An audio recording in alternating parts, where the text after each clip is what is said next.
Breaking news చూస్తున్నారు. రేవంత్ అలాగే కేటీఆర్ పై బండి సంజయ్ సంచలన ఆరోపణలు చేశారు. ఇద్దరూ కలిసి హరీష్ రావును టార్గెట్ చేస్తున్నారన్నారు బండి సంజయ్.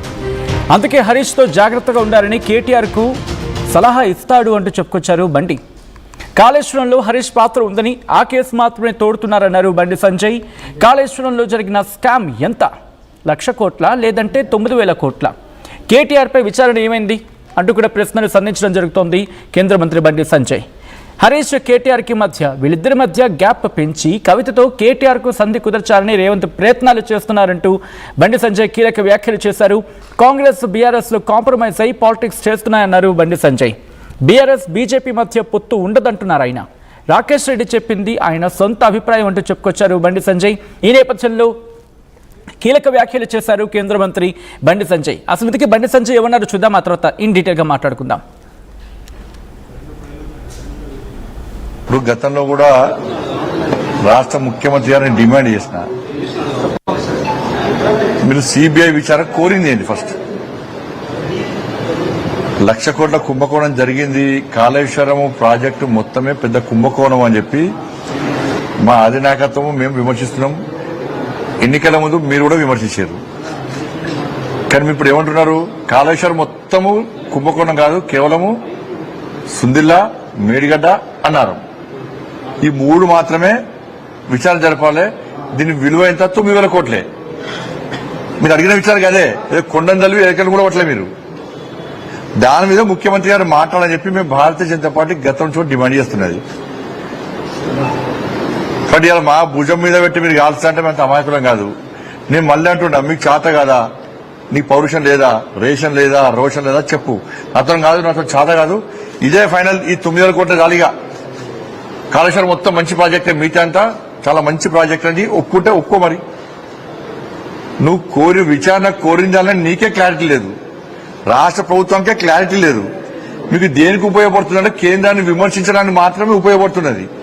కానీ అవినీతిని బయటపెట్టడానికి ఆ నివేదిక ఏం ఉపయోగపడుతుంది వాళ్ళ డిఫరెంట్ రిపోర్ట్ కూడా.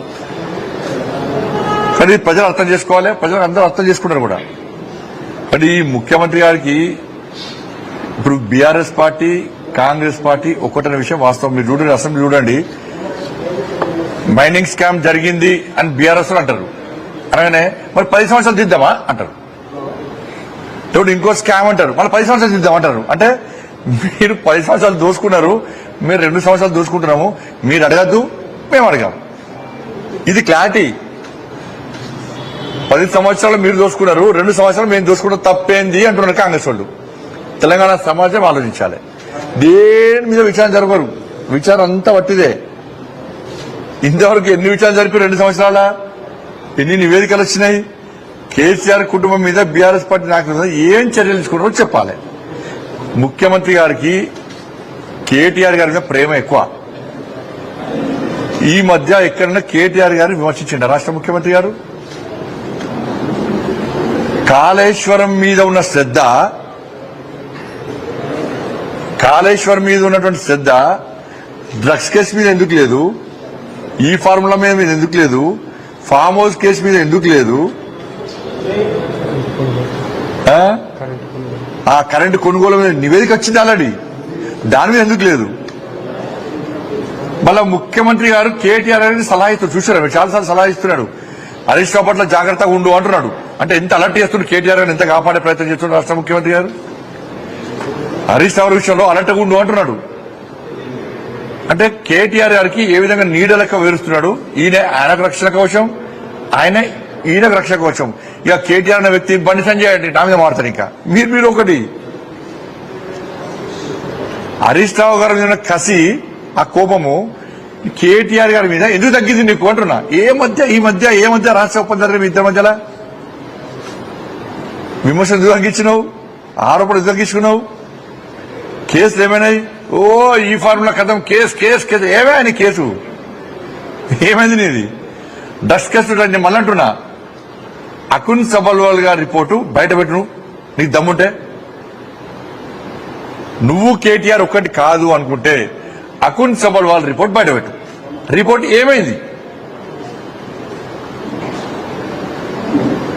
రిపోర్టు మాయం చేసింది ఎవరు? పట్టుకరా. నువ్వు మళ్ళా విచారణ జరపకియా. నువ్వు విచారణ ఏమద్దు, డ్రగ్స్ విషయాలు జరపకు. నువ్వు అకౌంట్ సభ వాళ్ళ రిపోర్ట్ బయట పెట్టి అంతే తెలుసు. రాష్ట్ర ముఖ్యమంత్రి, ఒక ముఖ్యమంత్రి స్థాయిన వ్యక్తి అకౌంట్ సభ రిపోర్ట్ ఏమిచ్చో తెలుసు, దాన్ని ఎవరో తెలుసు. ఆ వ్యక్తిని కాపాడే ప్రయత్నం చేస్తున్నాడు. కాబట్టి ఇద్దరు ఒకటే.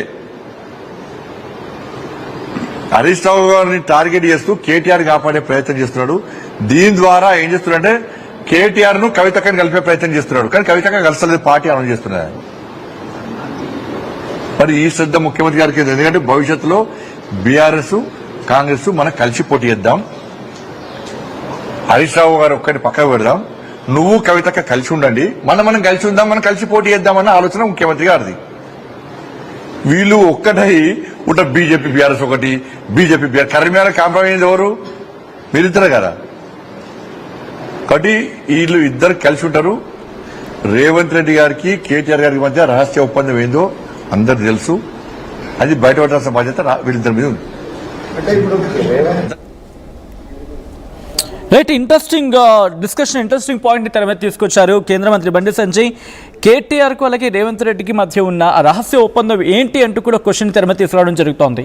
సో కేంద్ర మంత్రి బండి సంజయ్ చేసిన వ్యాఖ్యల పట్ల ఎటువంటి దుమారం రేగుతోంది, మరి ముఖ్యంగా బీజేపీ ఎటువంటి స్టాండ్తో ముందుకు వెళ్తుంది, డీటెయిల్గా తెలుసుకునే ప్రయత్నం చేద్దాం. తెలంగాణ బీజేపీ హెడ్ క్వార్టర్స్ నుంచి అప్డేట్స్ అందించేందుకు మా ప్రతినిధి శ్రీధర్ సిద్ధంగా ఉన్నారు. శ్రీధర్ దగ్గరికి వెళ్లే ప్రయత్నం చేస్తాను. శ్రీధర్, ప్రస్తుతం తెలంగాణ భారతీయ జనతా పార్టీ హెడ్ క్వార్టర్స్లో ఎటువంటి డిస్కషన్ జరుగుతోంది, మరి ముఖ్యంగా ఇంతవరకు ఎక్కడా కూడా రేవంత్ రెడ్డి కేటీఆర్ ఈ ఇష్యూని పెద్దగా ఈ ఇష్యూ ఇంతవరకు తెర మీదకి రాలేదని చెప్పుకోవాలి నిజానికి.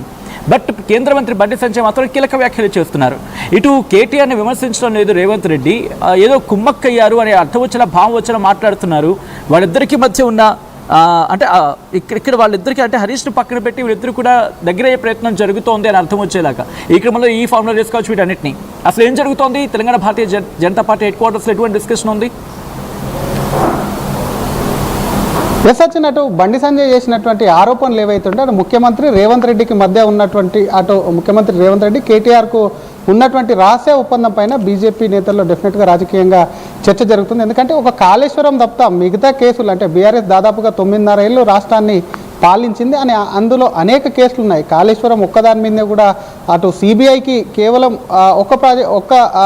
ఒక బ్యారేజ్కి సంబంధించిన కూలిపోయినటువంటి అంశానికి సంబంధించి ఇచ్చినటువంటి సిబిఐ కేసు ఏదైతే ఉందో కేవలం అక్కడికే పరిమితం కావడం పట్ల కూడా దాని వెనుక ఉన్నటువంటి ఎజెండా ఏంది, దాని వెనుకున్నటువంటి మతలబ్ ఏందని ప్రశ్నిస్తూనే హరీష్ రావు గతంలో ఇరిగేషన్ మినిస్టర్గా చేశారు కాబట్టి ఆయనకు లింకప్ అయినటువంటి కేవలం కాళేశ్వరం మీదే ఇవ్వడం, మిగతా కేటీఆర్కు సంబంధించినటువంటి అంశంలో అనేక ఈ కార్ రేస్ కానీ డ్రగ్స్ కేసు సంబంధించి కానివ్వండి, ఫామ్ హౌస్ కేసు సంబంధించి కానివ్వండి, విద్యుత్ కొనుగోలు అంశం ఏదైతే ఉందో వీటన్నిటి కూడా అనేక కేసులు ఉన్నప్పటికీ ఆ కేసులు ఎందుకు కూడా ప్రభుత్వం తోడట్లేదు, ఆ కేసులో ఎందుకు విచారణ ముందుకు వెళ్ళట్లేదు అంటూ కూడా బండి సంజయ్ అనుమానాలు వ్యక్తం చేయడం కాకుండా పార్టీ సైతం కూడా బీజేపీ ఇటీవల జరిగినటువంటి పరిణామాలు ఏవైతే ఉన్నాయో అటు కాంగ్రెస్ బీఆర్ఎస్కు